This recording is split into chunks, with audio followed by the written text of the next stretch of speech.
right, guys, welcome back to the show. This is Full Circle with Joyce, and right now we're jumping into personal development, specifically wanting to talk about how to turn setbacks into leaps forward. I'm here with Mr. James Mbele, who's actually a best-selling author on Amazon. Congratulations to you, and welcome to the show. Good to have you this Monday morning. And here is his book. Is this your first book, only book? First book, yes. I'm doing others. You're doing others. Yes. And this one's called Beyond Success, here with Mr. James Mbele. Tell me a bit about your story and maybe some of the setbacks that inspired you to write this book. My name is James Mbele, from the eastern part of Kenya. And I grew up from the village and went through a lot of difficulties in, going through education, because I come from a family where there was literally nothing. So I used to have a lot of occasions when I would be in and out of school. But as life went on, I finally went into marketing, and I qualified with Chartered Institute of Marketing UK. I'm actually a member, way back in the 90s. Then I worked for different institutions where I was in marketing, and I marketed around Kenya. But one time I came across somebody who saw much in me than I saw. And he indicated if I went into personal development, where I would be dealing with people on how to help people get out of whatever they would be doing and jump into what you call success in life would be good.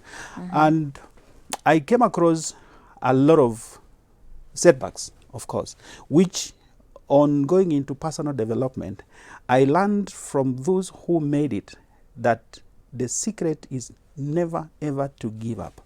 And every time you fall down, you're supposed to wake up and not remain there. And that is exactly what I started doing. Right. And within a short period, I saw myself climbing into starting giving motivation to different people. Yeah. Started with schools, went into organizations, and started traveling internationally. I've actually traversed more than 30 countries, giving personal development speeches. Wow, well which done. has really affected a lot of people positively. All right. That's I mean, congratulations to you. That's quite significant success. And even the title of this book is also interesting, because you're calling it Beyond Success. In fact, here at the back, you're saying that true success is so much more than merely passing a certain milestone or reaching a single fixed goal. Because already success for us, we have it defined in one way. But you're sort of challenging people to go beyond success. What is there that is beyond success? See, from experience, because I've interacted with people from different cultures all over the world, talking of Africa from northern up to West Africa. I've stayed a lot in Nigeria, stayed a lot in Ghana, up to South Africa, all the countries. The only country probably I've not been to would be Chad. Otherwise, the rest. And Somalia, I've been to. Okay. I've come to realize that many people limit themselves, the scope they can achieve. And that is what gives people a lot of that just normal lifestyle, where you live in rented houses, you just have to be struggling to live, you see? Because formal education will make you a living. But informal education, which is what I went for, will make you a fortune. How did you go for informal education? I came across somebody who indicated to me that if I went into a business learning, where you learn more about why people succeed much better than others, it would help me. And it involved a lot of investing in yourself, investing in your mind. So I had to read a lot of books. The Power of Positive Thinking by Norman Vincent Peale, Think and Grow Rich by Napoleon Hill, How to Win Friends and Influence People by Dale Carnegie. Yes, all those books. And then The Business of 21st Century by Robert Kiyosaki. So I had to acquire all that knowledge into me, which then triggered the understanding that you become the person you think all day long. Yeah. What the thought you have about Joyce, that thought you bear the whole day makes you become the person you want to be. And in most cases, our people make mistakes of mixing with people who have not attained anything in life. So the social groups, the people you meet, the people you talk to, day in, day out, dictate a lot on who you become. So I had to check on all that, and it helped me a lot, because if you start living with people who probably live in Lavington, Karen, Kilelesho, and others, you'll find your mindset working round the clock so that you can also be like your colleagues. If they are living on the other side of it, and that is anywhere, like Umoja, Komorok, and other places, you're okay, and you'll find life for 20 years still okay. But the moment you expose yourself to different society and you start looking at different things every day, Yeah. life changes. So the limitation of the scope we can achieve is the worst bit in life. Interesting. And so then you're saying success is not just this material stuff. Like, there has to be more than just having a big house, driving a fancy car. It's about the impact that we're leaving behind. See, when it's in your mind, because we are told, invest more in yourself than anything else. And that asset, the beauty with it is that it is transferable. You can move it from one person to another. Like now, I've traversed so many countries. In many places, you get to the airport and you find people waiting for you because they are coming to acquire the knowledge you're going to give him. So that legacy you leave behind by sharing what you've acquired and sharing it generously with others is the most important thing. All right. You'll also learn that many of our people major in criticism, and they spend most of their time talking about other people's affairs. Right. That time wasted should be used in complimenting people and telling them good things about themselves. And anybody who is complimented in the morning, that person will be very successful in whatever he does that day. Why? Because somebody said something good to him. That is one element which has caused a lot of stagnation in people's lives. Right. There is also an element of belief. Many people do not have that attitude, the characteristic of wanting to believe in yourself and the believing that what you have and what you do, you're going to succeed in it. Just that attitude of a lion, Yeah. where you got to believe, although you're not the biggest in the jungle, you're still the king of the jungle. Why? Because you can jump on an elephant and just start feeding on it. It is in itself. So speaking of that jungle, because the truth is there are many people who at this moment may find themselves in all sorts of trouble, and perhaps they are in the midst of a setback right now. What would you advise them as far as how to get out of it? Because the truth is we have emotions. We're human beings. We get hurt. We feel low sometimes. And so maybe one is processing something bad that has not gone their way, or something that has happened that has been tragic. How does one pick themselves up from that situation when maybe this was something that you had really believed in, you had really put in your effort and invested your time and energy into? How does one pick up from that setback? Wonderful. That's a good one. See, like there is one person called Robert Schuller. You've heard of Robert Schuller. I've read He his books. said that tough times Don't last. but Tough people do. tough people do. If it's in everyone's mind that times could be hard on you, but you only need patience, because that will pass and you'll still be the same person again. Remember, we were told by somebody, one of the legendaries in the world, Martin Luther Jr., that in case you fall down, never remain there for long. Wake up immediately, and if you can fly, please do so. If you can't fly, run. And if you can't run, walk. And if you can't walk, crawl. By all means, face forward, never face backwards. Yeah. Always wake up out of any situation. So getting into difficulties, nobody never failed in life. Anybody who is wealthy today, that person, if he tells you he has had a lot of setbacks, but he believed in the power of waking up every time you have a problem. We have a lot of setbacks. Like in this book, Beyond Success with James Mele, there is a lot of information on how people failed but ended up doing very well in life. You will excel. On condition you do what? You keep on waking up. Yeah. And condition your mind that you are born a winner. And I guess it really goes back to then one's own personal resolve, doesn't it? Because as you're saying, we're in the same economy. There are some people who are thriving from it, while others are really, really struggling from it. And it reminds me of that quote that says, you know what, hot water, it either boils an egg. The same hot water that boils an egg also softens, I don't know, a potato or something else. Sure. So it's really about what you're made of. It hardens the egg. It hardens the egg and softens the potato. Exactly. Sure. Sorry. Sure. And so just to say that it's really about what you're made of, and that I guess what you're made of begins with your mind. Sure. And something I need to mention, which is very vital and the most important. Everyone who has ever succeeded is told that you must always set goals.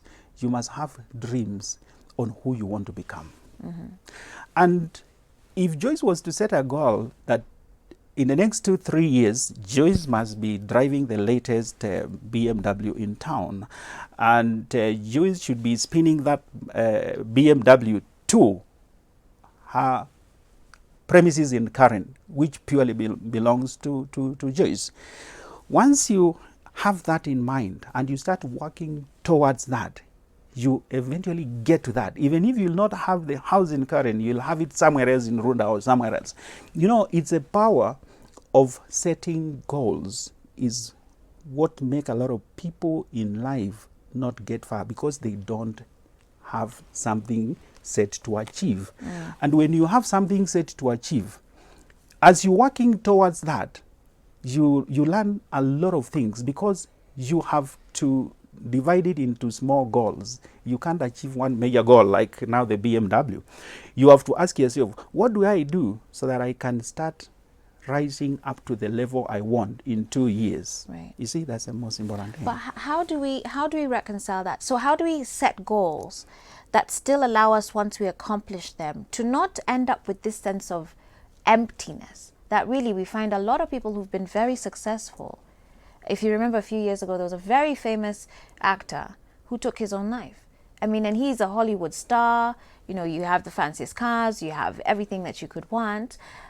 So how do we set the type of goals that, fine, get us to where we want to be, but at the same time don't leave us with that emptiness, so that we stay true to what you're saying here, which is that for some people it's about achieving a certain lifestyle. It's about a level of status or a comfortable income.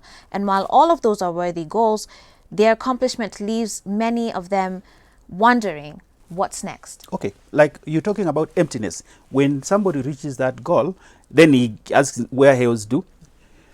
See, in the process of doing that, we are supposed to look for a mentor. Who is a mentor? A mentor is somebody who has already achieved what Joyce is looking for. Somebody who has already achieved what you want in life. And he will give you, like every athlete, every artist, and every footballer and others will always have a coach. The coach might not be as good as yourself, but he keeps on advising you on what to do day in, day out. Right. You're supposed to be very coachable. You're supposed to be very teachable. As you're doing that, your mentor will make sure that he will keep on also encouraging you to keep on upgrading your goals. You don't stick on one goal. Just buying a car will not be enough for Joyce. Joyce needs also to have what she can do to help others aspire and get to where you've gotten. So you'll keep on changing your goals and adding your goals. In fact, we are told you should have a pen and paper every day you go to sleep next to you, because in the night you might have a very good idea. Wake up and note it down. Okay. And keep on doing so, and your goals will not just be at the level you've set them. Yeah. They will always be adjusted accordingly, day in, day out. All right. Before I let you go, I want to go through just the way this book is organized. Very interesting reading through the table of contents. Are these other books that you've sort of, these are all books, are these book titles that you've read through? Because I see different names of people here. Talk to me about how you've structured the book. Okay, out of my having seen a lot of books in personal development and listened to a lot of videos, you definitely come across online people who are doing what you're doing and some who are much more successful than yourself. Okay. Then we actually partnered, came together as authors to co-author this first book. Oh, To okay. co-author as different authors in different parts of the world. If anyone Yeah. who goes through this book will have material from, we got authors from Australia. We got the main author, my co-author is called Matt Morris. Okay. Matt Yes, Morris, yes. you've heard of him. Yes. Is one of the most prominent successful author in the world, and also is very good in mentorship. He's always on TV daily, Okay. mentoring people all over the world. All right. These are people I met when I started my personal development career. Wow. And I got to a level because of my goals. My goal from when I started in 2012 was to end up sitting in a place where I can write books to help humanity, Okay. to make people understand it does not matter the circumstances and conditions you are at right now. You might be from a family where there is no much. Don't limit yourself because it's not your mistake to have been born in a family where there is nothing. But in case you continue, you are 40 years, 50 years, and you are getting to the other world and you've not achieved anything, then we blame you. Okay. Okay. But where you come from is immaterial. All right. Your mother, your father is immaterial. Don't tell anybody about history of where you come from. Yeah. Tell us about yourself. Okay. Well, I mean, that's very impressive because there's at least 30 different authors here, and these are all people that you've engaged with. Coming together, yes. Wow. Very well done. And this is the best-selling book. Yes. All right. So tell us, how can people get it? Is it only on Amazon? Can they get hard copies? We can only get this book from Amazon. Okay. Because it's selling from Amazon, and anybody can access. The information has been spread in over 200 top channels in the US. Wow. You can see I mean, some by of the them. time you're on CBS News, ABC, NBC, and Fox, that's quite Yes, impressive. if you just go into that, you still get a copy because you can buy it from any of the links there. All right. Yes. How much is it on Amazon? On Amazon will be $9.50, but by the time it reaches your place, it will definitely be more, depending on the shipping cost. Okay. Yeah, it's not much, Okay. but at least there will be cost element on the shipping. All right. All right. Wow. Thank you very much, James Mbele, for this conversation. Really, I mean, wow, you've read a lot. And I think you're right. Knowledge is power. And Currently, I'm doing a lot of things mentorship. young people can do for I'm themselves. doing a lot of mentorship to different colleges, universities, students, also individuals, organizations. I give personal development coaches, All right. motivation. And Are you on social media? yeah, sure. You can give us your details. Yeah. On social media, how do we find you? Or you'll find me on Facebook, on Twitter, on Instagram. I'll actually give that to you. I have it on. Okay. Everything is here All right. All right. Well, at the back side of it. Let me share it with our audience then. You can follow his website. It's www.jamesmbele.com. And you can also catch up with him on social media. On Facebook, it's James Mwinde Mbele. On Instagram, James M. Mbele. On Twitter, at JM Mbele James. And on LinkedIn as James Mbele. So thank you very much for coming through. Thank you for your time. We do appreciate you. And hopefully you guys have picked up a nugget or two there, particularly even just about, I like that informal education that you're saying. So even if you can't afford to go to university, pick up a book, even if it's secondhand, borrow from someone. Just make sure that you're learning something new every single day. So asante tena. And with that said, we're going to take a short break now as we get ready for our next segment. We're going to be focusing in on tech and innovation, particularly now looking at revising textbooks into digital material. Stay tuned. This is Full Circle with Joyce.